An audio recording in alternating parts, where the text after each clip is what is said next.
Dewan juri yang saya hormati, panitia lomba pildatil yang saya hormati, dan teman-teman semua lomba pildatil yang saya sayangi. Assalamualaikum warahmatullahi wabarakatuh. A'udzu billahi minasyaitonir rajim. Bismillahirrahmanirrahim. Rabbi shrah li sadri wa yassir li amri wahlul 'uqdatam min lisani yafqahu qawli. Amma ba'du. Puji syukur marilah kita panjatkan kehadirat Allah Subhanahu wa taala.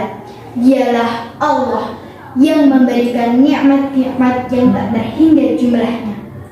Salawat serta salam tetap tercurahkan kepada Nabi Gina wa Habibina Muhammad sallallahu alaihi wasallam.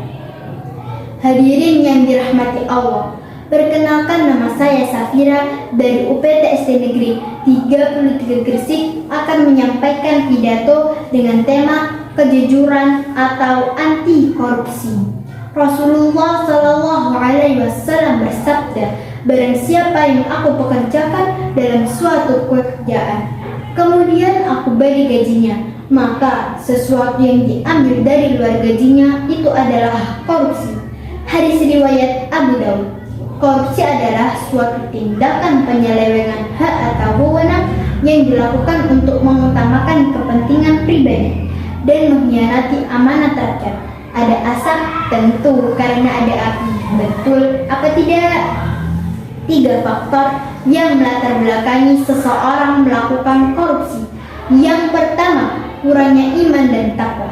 Seseorang yang percaya akan Tuhannya akan merasa bahwa perbuatannya selalu diawasi, sehingga dia akan berhati-hati dan berbuat takut mengecewakan teman-temannya, takut akan azab yang pedih. Inna adabi lasyadid.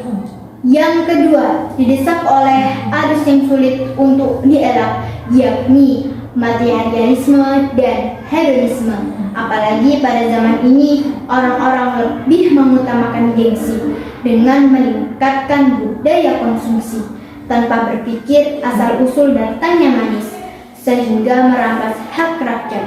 Mereka bilang, biasa aja kali, sungguh memprihatinkan. Mereka tidak ingat bahwa apa yang telah mereka lakukan telah melanggar syariat Islam. Allah Subhanahu wa taala berfirman dalam Quran surat An-Nisa ayat 29. A'udzu billahi minasyaitonir rajim. Ya ayyuhalladzina amanu la ta'kulu amwalakum bainakum bil batil al-ayah. Wahai orang-orang yang beriman, janganlah engkau memakan harta di antara kalian dengan jalan yang batil. Hadirin yang berbahagia, korupsi telah dilarang dengan tegas, namun masih banyak peminatnya. Inilah faktor yang ketiga, kurangnya pengawasan dan ketegasan hukum. Masa pencuri ayam lebih berat hukumannya daripada pencuri uang rakyat yang merugikan masyarakat dan negara? Sangat tidak etis. Tidak hanya roti, hukum pun dengan mudah dapat dibeli. Bila harta menjadi prioritas, kapan kasus korupsi ini bisa diberantas? Negara Indonesia adalah negara yang kaya akan sumber daya alamnya. Namun, mengapa masih banyak anak-anak yang putus sekolah karena kekurangan biaya? Dan masih banyak orang-orang Indonesia yang hidup berdampingan dengan kekayaan bumi, namun tidak bisa menikmatinya.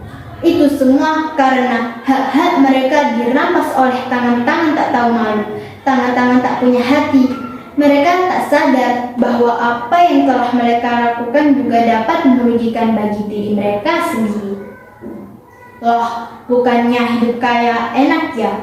Makan spaghetti kecil, berlibur ke Australia, beres, naik mobil bersih.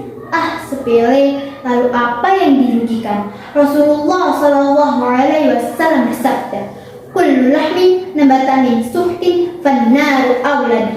Setiap daging yang tumbuh dari yang haram, maka neraka lebih pantas baginya. Hadis riwayat At-Tabrani dalam Al-Kabir. Dunia adalah panggung sandiwara. Kehidupan yang nyata adalah di akhirat kelak. Betul apa tidak? Lalu, apa yang dibanggakan ketika akhirat adalah tempat kembali selama-lamanya? Na'udzubillah min dzalik.